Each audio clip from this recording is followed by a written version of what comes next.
大家好，我係香港物理治療學會物理治療師 Aden。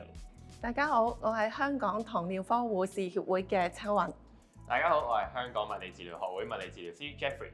好高興可以透過今次嘅影片，同大家介紹運動喺治療糖尿病嘅重要性同好處。世界各地好多嘅醫療組織都有提倡適當嘅運動，可以幫助糖友控制體重、減低身體脂肪量、增加胰島素敏感度，同時可以增加肌肉量、提升新陳代謝率，令到身體更容易消耗多餘嘅血糖。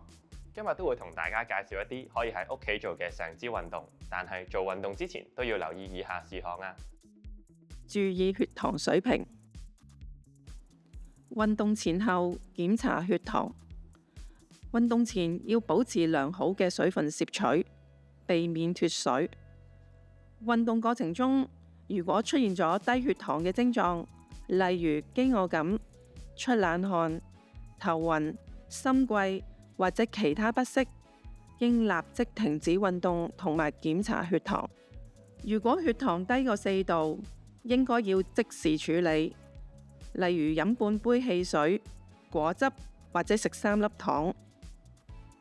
每次運動前後要檢查腳部嘅皮膚，注意有冇傷口而唔為意。安全注意事項：做運動嘅時候，我哋應該選擇啲乜嘢衣着？大家要着一啲適當及寬鬆嘅衣物，令到身體關節可以自如活動。太熱或者太凍嘅天氣都唔適合進行肌肉鍛煉運動，可以選擇喺室內進行運動。選擇喺咩時間進行運動會比較合適？建議喺餐後1至2小時內運動，咁樣更加有效降低血糖。應該選擇啲乜嘢輔助運動器具？選擇一啲穩陣嘅家私，例如台或者凳，用作依靠，防止跌倒。亦都可以選擇一啲阻力橡筋帶、啞鈴、沙包、水樽之類嘅物件作為重量。阻力橡筋帶通常會喺復康店或者運動鋪有得賣。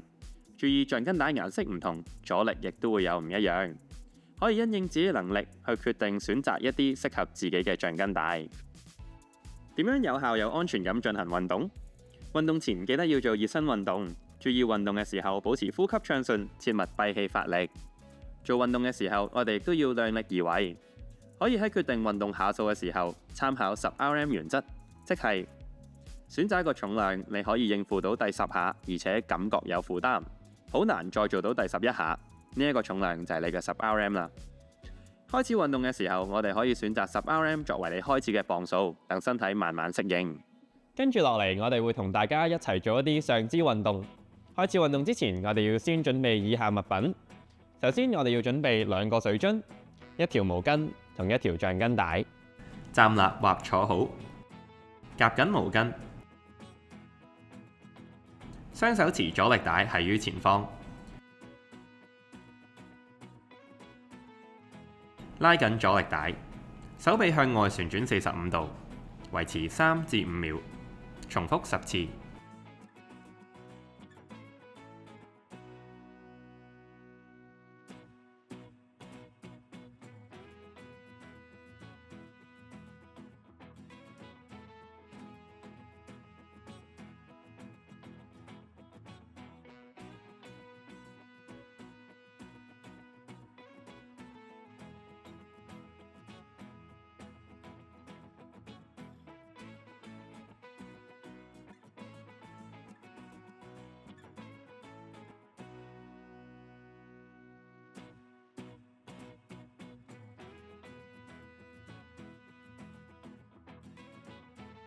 站立，雙手緊握阻力帶，舉高，一隻手固定在前方，另一隻手將手踭拉後，收緊肩胛嘅肌肉，維持大約5秒，重複10次。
企直，雙手各持水樽交替進行以下動作：屈曲手踭，朝天舉高手臂，保持3至5秒，手回到肩膊，然後垂下，重複10次。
坐好或企好，手持水樽，另一隻手扶穩手踭，然後屈曲手踭關節，保持3至5秒，重複10次。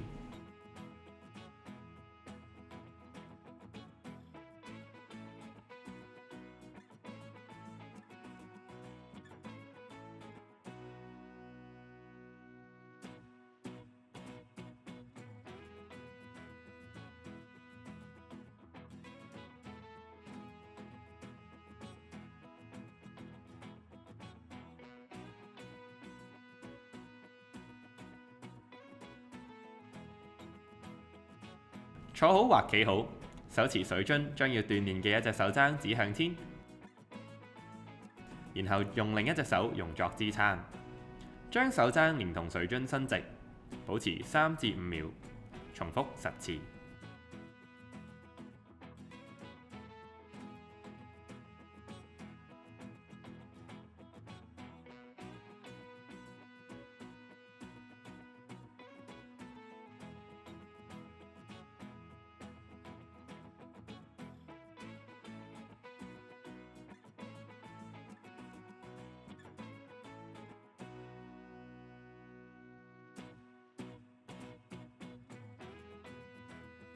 運動後如果有肌肉酸痛嘅話，我哋可以點做呢？